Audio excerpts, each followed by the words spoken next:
Nyakubahwa Perezida wa Repubulika, mwakoze cyane kubw'ijambo ryiza mwatugejejeho muri aka kanya nk'urubyiruko.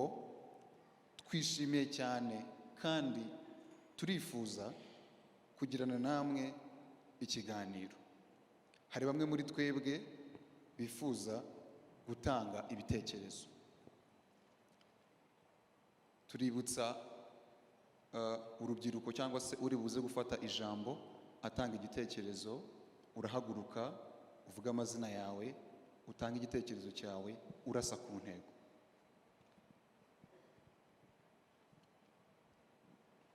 Turaza guhera kuri runo ruhande.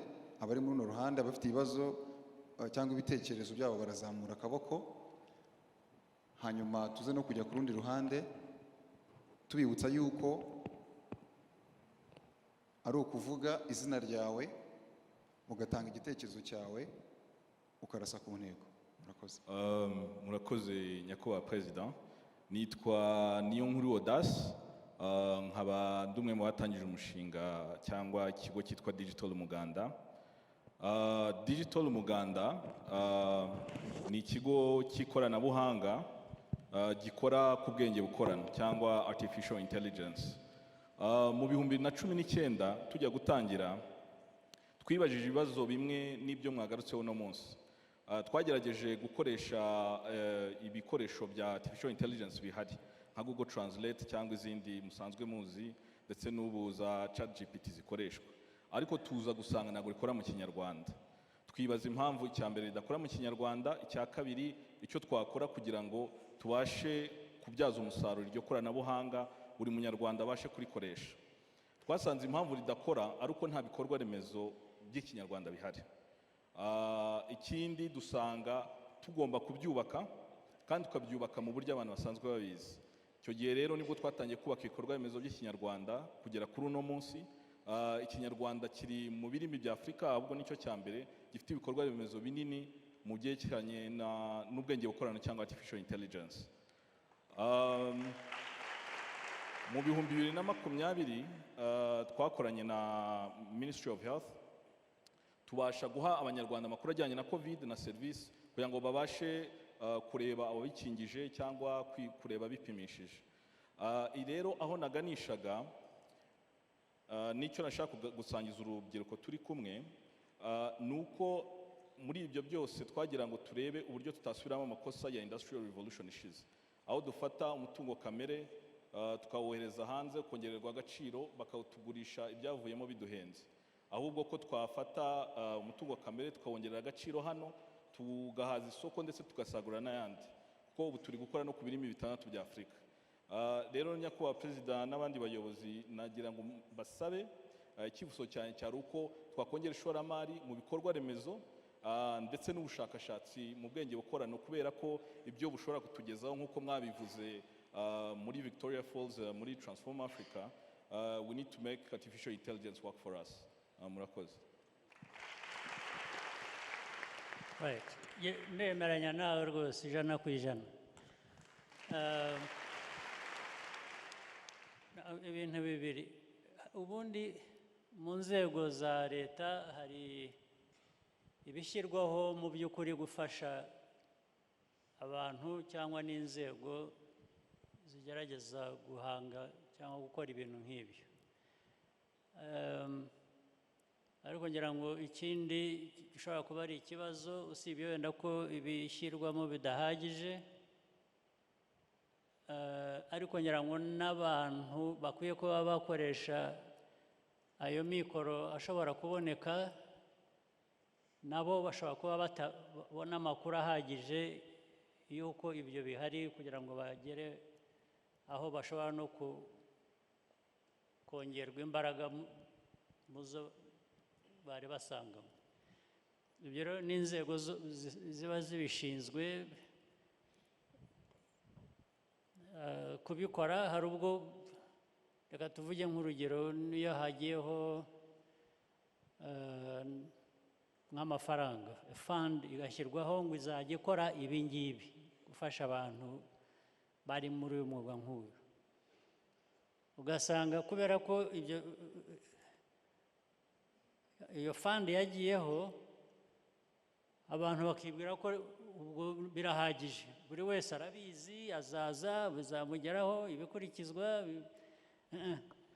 Haba hakwiye kuba uburyo ababa bashinzwe iyo fund, yaba minisiteri, urwego urwo ari rwo rwose, kubikurikirana kugira ngo bamenyekanishe ko hari iyo mfashanyo ishobora kuboneka, abantu baheraho bagira ibyo bakora, ndetse no kumenya mu by'ukuri abafite ubwo bushobozi bushobora gukoresha iyo mfashanyo bihari. Ibyo rero ariko igitekerezo ubwacyo watanze wavugaga birumvikana, nta mpamvu tutongera agaciro ku byo dukora hano mu buryo ubwo aribwo bwose bushoboka, akaba ariyo iba intego kurusha guhuzagurika mu bikorwa gusa. Murakoze cyane nyakubahwa Perezida wa Repubulika. Ubwo tumaze gufata igitekerezo kuri uru ruhande, ndumva twajya ku rundi ruhande. Reka ndabona hano kuri uru ruhande muri bano ba orange.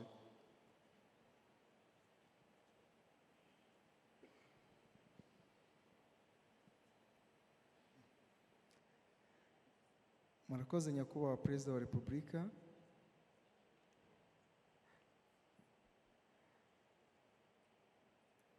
Abashimira n'urubyiruko rwose kuba mwaraduhurije hano muri Youth Connect. Nitwa Nziyonsenga Ezekiel, nkaba mfite ubumuga bwo kutumva no kutavuga. Ndashimira nyakubahwa Perezida wa Repubulika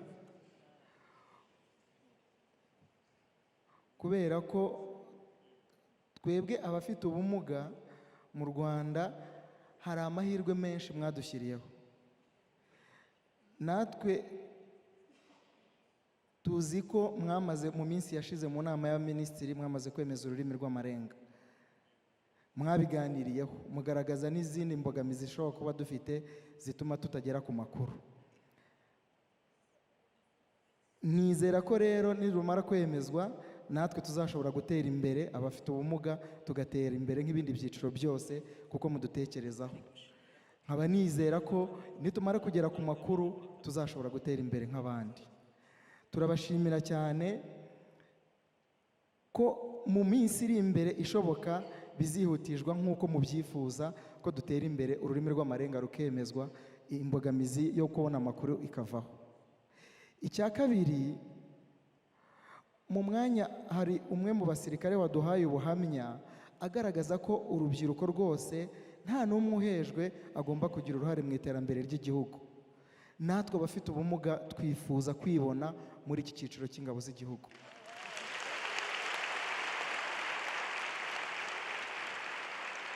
Murakoze nyakubahwa Perezida wa Repubulika, twizeye ko muzatwakira tukagira uruhare mu iterambere ry'igihugu. Murakoze. Nibyo rwose, hari ibishoboka byose kuba byakorwa kunganira abafite ubumuga butandukanye, bizakorwa uko bishobotse kose. Hanyuma n'ibigana kuri uriya mwuga nk'uw'igisirikare wavugaga, mu by'ukuri abanyamwuga bose bawujyamo, abantu bose, hari abaganga, aba engineer, aba accountants, hari byinshi rero bikorerwamo. Ntabwo hari ubwo abantu bibwira ko umwuga w'igisirikare ari ukurasa gusa no kuraswa, ko ari aho bigarukira. Ntabwo ari byo. Ni umwuga wubaka ahubwo birenze, abarimo akarusho. Abo bafite ubwo bushobozi barabikoresha bikagirira akamaro uwo mwuga, ariko ukagira akamaro birenze ku gihugu muri rusange. ibyo avuga rero birashoboka.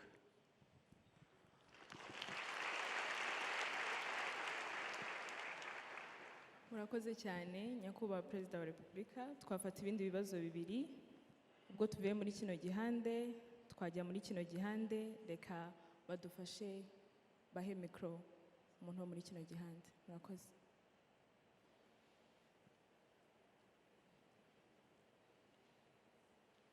Murakoze. Nitwa Kwitonda Denis,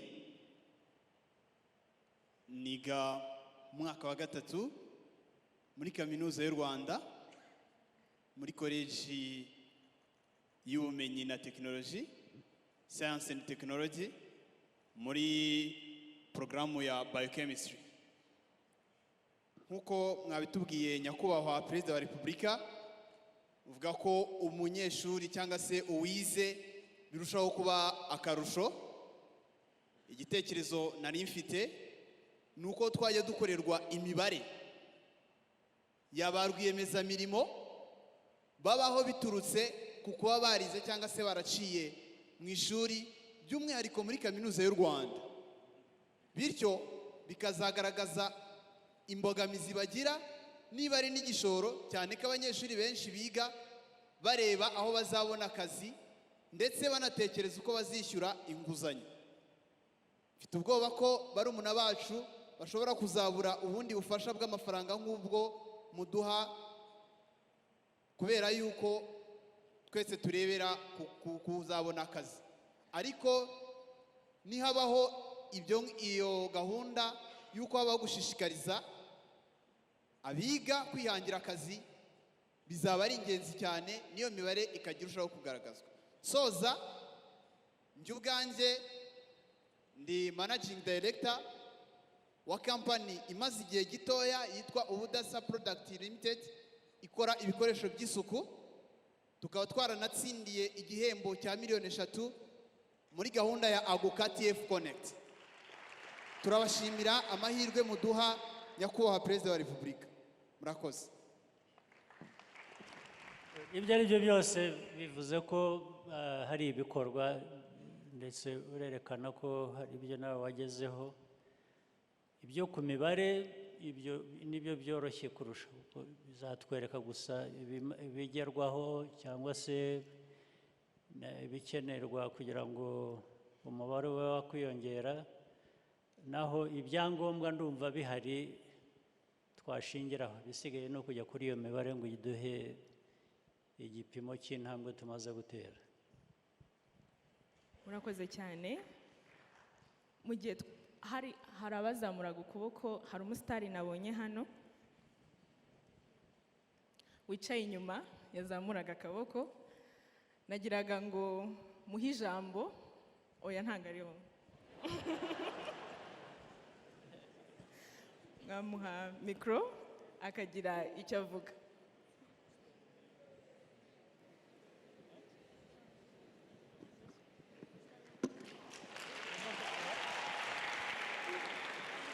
Ukuteye nukusabira ngaragura, je suis vraiment fou de toi. Amaso yanje niwo wareba, urukundo wamaye rumara kwifuza, kandi sinicuza. Je te promets mon bébé to satisfy you for life.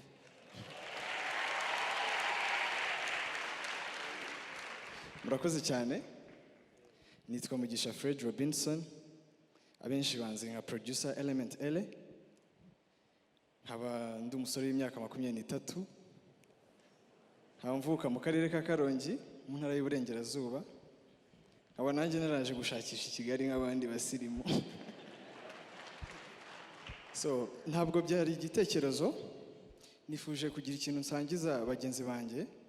Actually nanjye ntabwo ndagera ku 10% y'ibyo nifuza kugeraho mu buzima, ariko bije mfite nizera ko hari abo byafasha muri bamwe bari hano. Natangiye muzike 2020 biri professional. Natangiye ku ndirimbo ya Bruce Melody yitwa Hands Up. Ndakeka mwese mwarayikunze abenshi muri mwe. Kuva icyo gihe nabonye feedback nziza, mu by'ukuri nza kumenya ko hari icyakunda, mbona ko hari isura nziza. Nari mbonye sample y'ibyo nakora byinshi birenze. Kuva icyo gihe nkora imiziki myinshi igiye itandukanye, kuva 2020, 2021, 2022, hose natwaye awards y'umu producer wa mbere mu mwaka. Murakoze. Naje kuba nominated internationally muri awards zitwa Afrima, badutumira muri Nigeria. Actually ntabwo nabonye amahirwe yo gutwara iyo award, ariko byonyine kuba ndi umunyarwanda wabaye nominated aho hantu, ninjye umunyarwanda wa mbere mu producer wari ubaye nominated muri Afrima.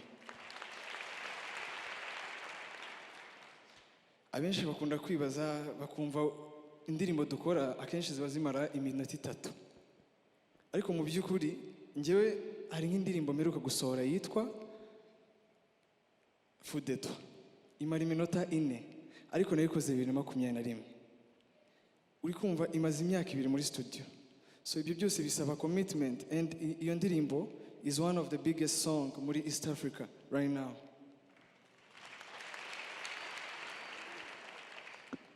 Hari message nanateganyirije gusangiza urubyiruko rugenzi rwanjye.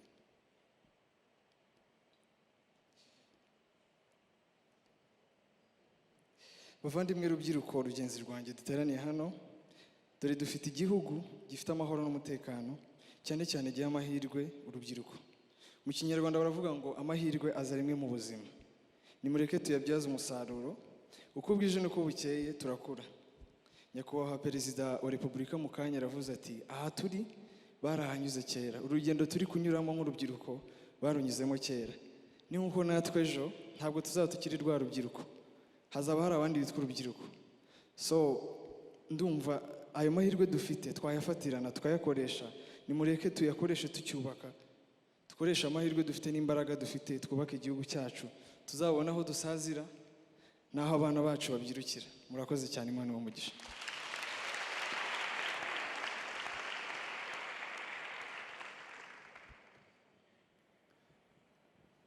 Nyakubahwa Perezida wa Repubulika, mutwemereye twakwakira ibindi bitekerezo bibiri, kubera ko hariya twafashemo ibitekerezo, ariko iyo umuntu ari umusitari aba ari umusitari, yatumye dusubirayo. Ariko reka duhe amahirwe n'abari hejuru hariya, ubwo abatanga mikoro wazamuye imbere.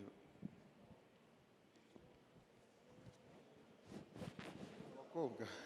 Murakoze Nyakubahwa Perezida wa Repubulika. Nitwa Davis Gatabazi. Nyakubahwa Perezida wa Repubulika, ndi Komiseri w'urubyiruko muri Pan African Movement. Ikibazo cyanjye, twese nk'uko tuyibona muri ino minsi, hari ikibazo cya climate change. Ibipimo by'ubushyuhe biriyongera buri munsi, kandi nanone hari imvura nyinshi, season zirahinduka, ugasanga hari ikibazo. Nyakubahwa Perezida wa Repubulika, mugire icyo mwatubwira kuri green skills, byaba na ngombwa zikigishwa muri universite kugira ngo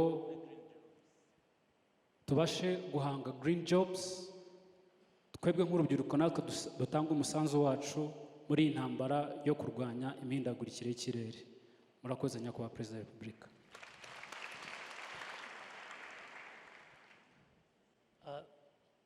Urashaka ko mbivugaho iki ko wabivuze? Ibijyanye n'ihinduka ry'ikirere cyangwa bizana ibintu byinshi bizamura ubushyuhe ku isi hose,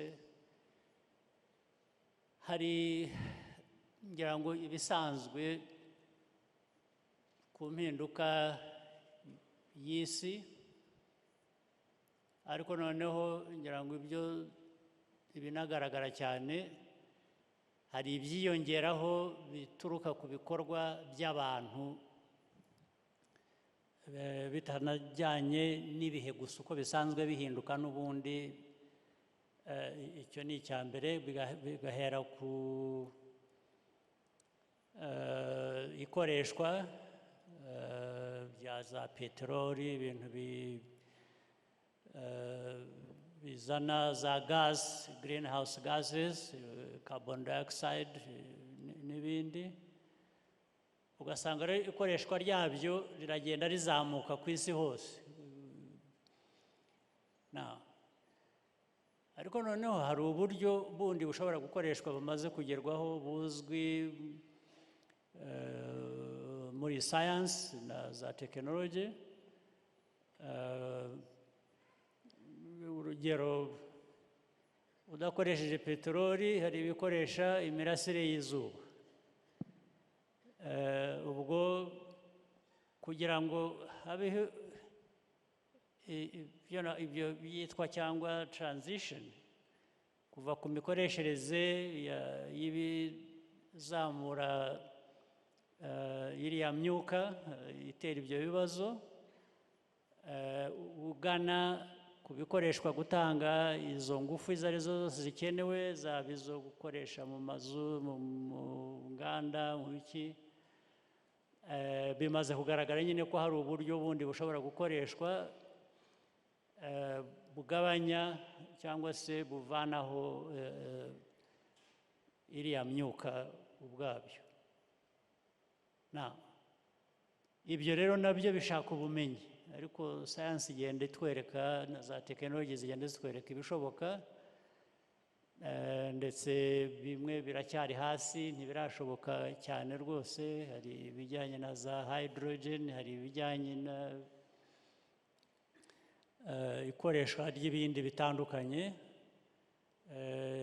cyangwa gusa gukoresha ibikoresha umuyaga, bikoresha ibi byose bishaka ubumenyi. Rero niba ari na skills wavugaga, naho ho guhera hatanga ubumenyi bugana kuri biriya bikoreshwa bituma kugabanya izo gasi zibikunda. Ariko hari n'ibindi bisanzwe twishakamo mu buryo bwa buri munsi. Aya mashyamba mureba, abantu ndetse rimwe bahukamo bakayatema gusa. Icya mbere icyo bayashakira, hari ubundi buryo bushobora gukoreshwa bushobora gutuma udatema amashyamba, kandi amashyamba afasha kuvana mu kirere iriya myuka itera buriya bushyuhe cyangwa itera ibindi bibazo bijyanye n'ibihe by'ikirere. Ibi byose bishaka kubimenya. Ibyari bisanzwe bitera iriya myuka nibyo bikunze gukoreshwa cyane mu ishoramari cyangwa ibindi bitanga imari, mu gukoresha muri za businesses. Ariko noneho ubu hasigaye hari ishoramari cyangwa businesses bishingiye kuri za tekinoloji na bwa bumenyi by'ukuntu biriya bitazamura iriya myuka bishobora gukoreshwa. Ubu rero niho industries, niho inganda n'ibindi niho bigana ibishobora gukoreshwa bikoresheje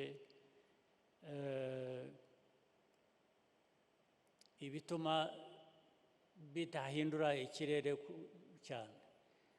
Nk'igihugu rero hari plan dufite, ngira ngo mujya mubikurikirana. Hari ndetse n'ikigo cyashyizweho cyangwa se n'ibigo bitandukanye bikurikirana ibyo, bishobora kwerekana ishoramari rishobora gukorwa kandi bikungukira abantu muri biriya bitazana iriya myuka cyangwa se bidahindura, bitazamura ubushyuhe cyangwa bidahindura imiterere y'ikirere. Ibyo rero ni ikibazo cya inzego zibishinzwe kubimenyekanisha, ndetse bikajya no mu nyigo, bikajya mu masomo, bikavaho bijya mu bikorwa. Icyo gihe ngira ngo niyo nzira, niba ari nabyo urimo ukurikira, ngira ngo ni ukumenyekanisha ibishoboka n'ibiriho n'iby'igihugu cyashyize ku murongo kugira ngo bikurikizwe.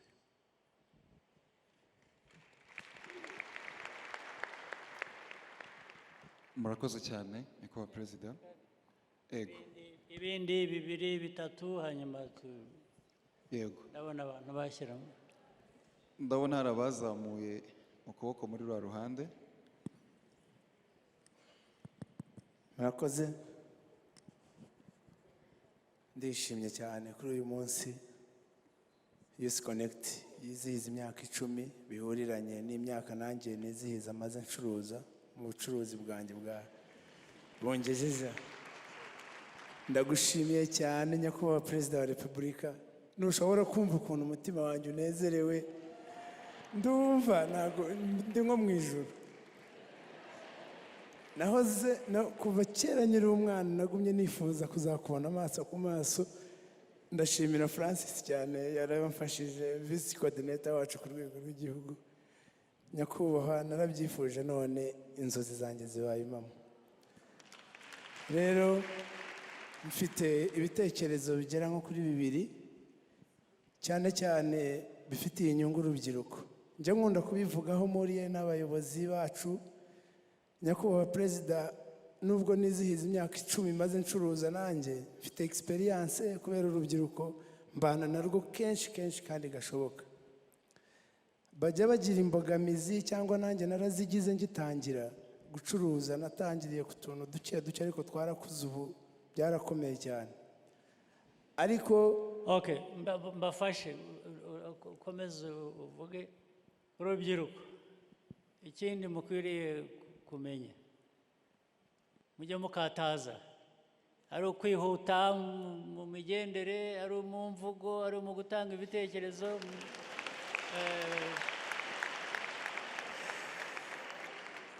Ibyo muzabyishyiremo, twihute. Komeza. Umunezero wabaye mwinshi. Komeza. Nyakubahwa perezida, urubyiruko rujya rugira imbogamizi iyo batangiye gucuruza cyangwa business nayo ziciriritse. Hari uburyo ufunguza RDB certificate ugiye gutangira gucuruza, babahereza imyaka 2. Ariko kubera ubushobozi buke bagira, imyaka 2 igashobora gushira atariyubaka neza. Twasabaga cyangwa ni igitekerezo ko nibura bazahabwa imyaka 5 urubyiruko. Icya kabiri, hari imirimo imwe n'imwe urubyiruko rusoza amashuri rurengeje imyaka, hakaba imirimo imwe n'imwe baba limited kujyamo, cyane cyane ukumva babashubije inyuma nk'igisirikare, igipolisi, kandi babyifuza. Icyo kintu nacyo muzagitekerezeho. Hanyuma nanjye ku giti cyanjye nyakubahwa perezida, nubwo ngeze imbere sinabura kukubwira ikibazo cyanjye cy'umwihariko nagize, kandi nzi neza ko ninkugera imbere uzakimfashamo kuko uri umuyobozi wacu kandi uhora udufasha. Naguze ahantu hoteli ya $210,000. Iyo nguzanyo nyifata muri banki, ariko uwo muntu nayiguzeho ni retired Colonel Mabano Joseph. N'uyu munsi niwe ukibyaza umusaruro, ntago arayima kuva mu kwezi kwa 3. Inde yitwa nde? Retired Colonel Mabano Joseph. Mabano Joseph. Okay. Icyo kibazo barakiza abantu benshi ku karere, muri reserve, inzego zose narazibwiye. Murakoze, Imana iguhe umugisha.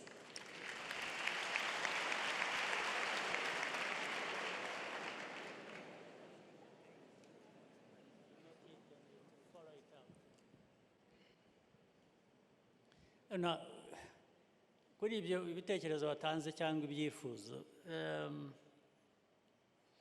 imyaka 2 cyangwa imyaka 5 cyangwa iki,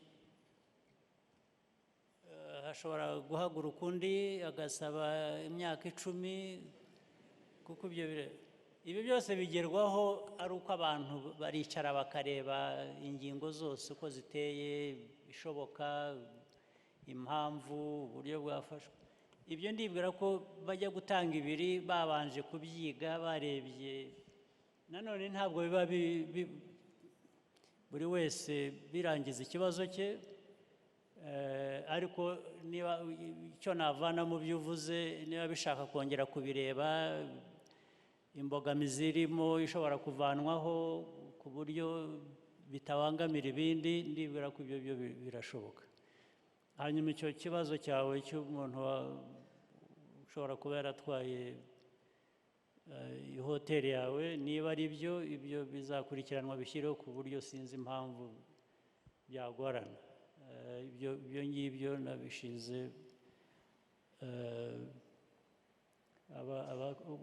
n'inzego ebyiri. Hari abashobora gukurikirana inzego z'umwuga za gisirikare, ariko hari n'abashinzwe ubundi ari ubutabera cyangwa ari abashinzwe by'amahoteli cyangwa ndetse n'akarere. Ako karere ni akahe? ejo bundi visi meya wungirije w'akarere yaradusuye kuri Ni hehe? Ni akahe ni karere? Kicukiro. Ni hano mu mujyi? Hano Kicukiro mu marembo y'ikibuga umanutseho gatoya. Meya, wabyumvise? Ukuri kumenyekane, ikibazo kive mu nzira, nta mpamvu ntabwo wigeze ubimenya? Hanyuma se ko bimaze imyaka kuki bitamenyekana? Kuva mu kwa gatatu ku itariki 11 kugeza n'uyu munsi. Bitamenyekana? Oya, byaramenyekanye. Ejo bundi na visi meya w'akarere yaraje, icyo kibazo yaragitwaye ku karere, ariko ntago n'ubu yaragikemuye se? Ntago yagikemuye. Meya mubikurikirane mubirangize.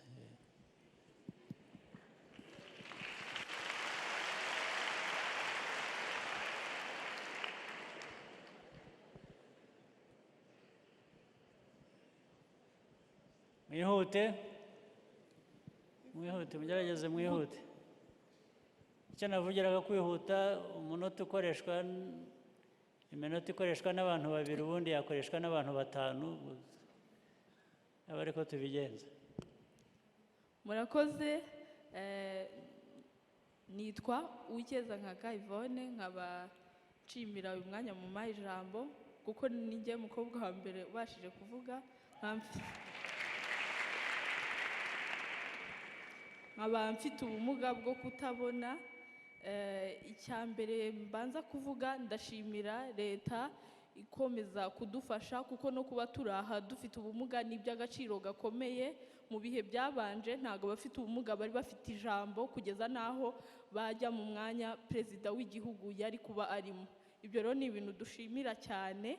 Ikindi, ndashimira polisi yo mu Rwanda ivuga education for all, aho twagiriwe amahirwe yo kwiga, tukiga primary level, tukiga secondary, tukagira amahirwe yo kujya no muri za kaminuza, tugatsinda ku rwego rwo hejuru, ku buryo baduhaye degrees. Nta bintu by'impuhwe byo kuvuga ngo niba ufite ubumuga ngo barayiguha ku buntu. Tukaba ubungubu nkanjye ku giti cyanjye nararangije mu itangazamakuru ndetse n'itumanaho. Hari n'abandi bagenzi banjye benshi bagize amahirwe yo kwiga. Kurasa ku ntego rero, hari ikibazo duhura nacyo nkatwe nk'urubyiruko. Mutubwira mu ijambo ryanyu mwavuze gahunda yo kwihesha agaciro, yo kutagira uwutegereza niba yaramutse kugira ngo nawe uramuke. Urubyiruko rwinshi rwagiye ruvuga amatestimonies y'ukuntu bafite amabizinesi, aba ari aba CEO, aba managing directors, ariko kuri twebwe dufite ubumuga biracyakomeye cyane, kuko kubona akazi ni ibintu bitoroshye, kuko akenshi umuntu ajya gutangiza business yiwe kuko yabaye empowered, kuko abantu bamwumva, kuko bumva ko business ye igiye kugira icyo ihindura. Ariko ku bantu dufite ubumuga biragoye cyane. Icya mbere, ntago mu bigo bya leta kuduha akazi biragoye. Bahita bavuga ngo niba ufite ubumuga bwo kutabona se wakora gute? Ntabashe gushyiramo logique ko wabashije kwiga ugatsinda kandi nta mpuhwe ugiriye wabidizavingaga. Ikindi, binakomeza no ku nzego za prive nabyo ni gutyo bimeze. Nkanjye ku giti cyanjye nta byumweru bibiri byashira ntakoze interview. Niba wenda twakoze written test bakabona watsinze, wenda batakubonye ko ufite ubumuga, bakagukomeza ugakomeza ku zindi steps z'akazi, ariko bakikubona bakabona ko ufite ubumuga, ntago rwose biragoye cyane, ntago bashobora kuguha akazi. Ikindi, kandi urabasobanurira ukabwira ese niba narabashije ku applyinga nkoresheje machine yanjye laptop, niba mbasha gukoresha telefone yanjye, niba anashyize muri logique nawe ubwe gukora itangazamakuru ntago bisaba kureba, bisaba kuvuga no kubuza ubwenge kandi turabuzi. Okay, ngira ngo ikibazo cyawe uvuga kirumvikana. Bishobora kuba byaranakubayeho cyangwa biba no ku bandi, ariko ntibikwiye. Icyo navuga ni uko byumvikane ko mu buryo rusange bw'igihugu bw'imikorere ibimuga ntibihejwe mu mibereho myiza cyangwa mu bikorwa cyangwa mu ki, kuko hari n'abandi nabo bafite akazi ahubwo bakabonye kubera iyo mpamvu, ariko bishobora kuba byarakubayeho, byarabaye ku wundi. Ibyo ntabwo ari byo, ntibikwiriye kuba biba. Ni nk'uko hari n'abitwa ngo ntibafite ubumuga nabo banyura muri ibyo, batabona akazi kandi bari bakwiye kuba bakabona. Ni imikorere mibi rero yo igomba gukosorwa, cyane cyane ku buryo bw'umwihariko. Hari n'inzego ubundi zikwiye kuba zishinzwe abafite ubumuga, ndetse hari n'ababufite bavugira abandi, ubundi izo nzego zirahari. Nta mpamvu rero zidakwiye kuba zikora cyangwa zunganirwa kugira ngo ibyo bibazo bikemuke. Ikibazo cyaba icyawe cyaba icy'undi umeze nkawe ushobora kuba yarahuye nacyo, ibyo ni ibibazo bigomba gukemuka byanze bikunze. Ababishinzwe rero ngira ngo barumva, cyangwa se tuzabibagezaho turebe ko abafite ubumuga bataheranwa n'uko ari bafite ubwo bumuga, kandi hariho uburyo bwo kubunganira. Murakoze cyane nyakubahwa Perezida. Reka dufate ikibazo cya nyuma, twagenda muri kino gihande mugaha mikoro tukakira ikibazo cya nyuma turasa ku ntego kandi twihuta nk'abajene. Murakoze. Nyakubahwa Perezida wa Repubulika, amazina yanjye ni Umutesi Audrey, nkorera kampani yitwa Ishuri dutanga mentorship kuri 21st century skills. Ikibazo cyanjye ni kimwe kirebana n'ububanyi n'amahanga. Nyakubahwa Perezida wa Repubulika, tumaze iminsi tubona kugenderanira kw'ibihugu, aho mujya gusura ndetse n'abaza kudusura uko babakira, icyubahiro baha igihugu cyacu. Rimwe na rimwe nk'urubyiruko tukumva hari aho twabaherekeza, gusa hari icyo bidusaba kugira ngo tugereye. Nyakubahwa Perezida wa Repubulika, twagira ngo tugusabe nk'urubyiruko, turasabwa iki, twakora iki, tugende dute cyangwa duhagarare gute kugira ngo tubyaze umusaruro amahirwe mudushakira hirya no hino. Murakoze. Okay. Wavuze ko ukora iki? Nkorera kampani ya IT yitwa Ishuri. Okay. IT company. Ibyo byo kubana n'ibindi bihugu byo ni byiza, biba urujya n'uruza, ufite icyo atwara akagitwarayo, abo muri ibyo bihugu bafite icyo bazana hano cyangwa bakorana n'abari hano mu Rwanda bikaba. Nibyo rero guherekeza kwa mbere ni uko nguko, ni ugushingira ku biba bimaze kubakwa muri uwo mubano, bikagirira abanyarwanda akamaro. Nk'iyo kampani yawe ikaba yashobora kujya muri icyo mu bihugu bitandukanye igakora kubera uwo mubano mwiza uhari, cyangwa se abo muri ibyo bihugu bindi nabo bakaza mu Rwanda bafite icyo baza gukora. Kuri nkawe rero ufite iyo kampani biranoroshye, ufite aho uhera, ahubwo ni no gukangurira n'urubyiruko rundi abafite ibyo bakora, cyangwa se igihugu ubundi ngira ngo byavuzwe, cyangwa se mugomba kuba mwarabiganiriye no mu bindi biganiro mwagize, hari inzego z'igihugu zunganira abafite ibyo bakora, wenda ntibibageraho bose, bikwiriye kuba bibageraho. Ubwo ni ikibazo cyo kuzamura ubushobozi. Waba rero ufite icyo ukora ushingiyeho mu gihugu, icyo gihe nibwo biguha n'imbaraga zo gukomeza ugana hanze ufite icyo ushakayo, cyangwa se ufite icyo wajyanyeyo. Ndumva ibyo byo byakomeza bikagera kuri benshi. Nicyo navuga gusa.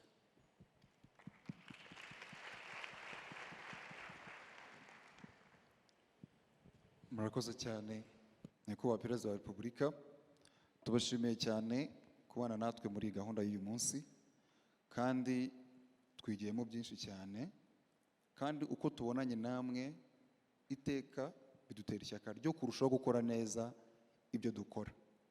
Turabizeza ko mutavunikiye ubusa, bitewe n'uko twebwe nk'urubyiruko turi umusaruro w'imbaraga zanyu. Mwaduhaye byinshi, mutwitegeho byinshi birushijeho, ibyo turabibijeje.